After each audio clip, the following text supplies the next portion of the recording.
To assess how different milks and alternative liquids affect soap characteristics, I thought I'd run an experiment. I'm making a bunch of 100% coconut oil soaps, replacing 50% of the water content with a range of liquid substitutes and seeing how these additives affect the final soap. I'm Rox. Let's get cracking.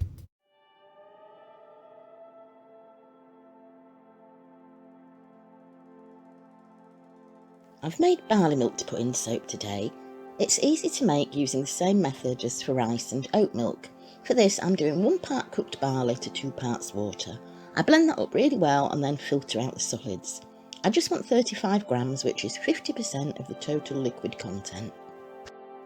As a grain, barley is high in carbs and plant proteins. Just how much, I'm not sure because I can't seem to find a nutritional profile for homemade barley milk.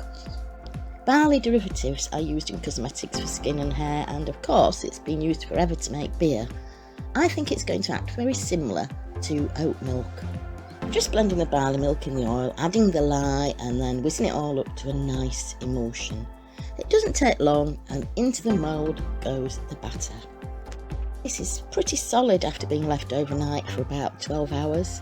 It's very matte looking and kind of ecru colour. I've made barley milk soap before and I thought it was a fantastic soap, but I didn't use barley milk as a solo addition in a 1 oil soap, so I'm interested to try this out.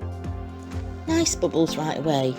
These bubbles seem a bit smaller and more profuse than just the coconut oil control soap, and as I work it up it does lather nicely, unlike the coconut control soap, so I can only conclude that this has something to do with the barley milk. Anyways, that's barley milk. Thanks for watching and see you later. Ta-ta!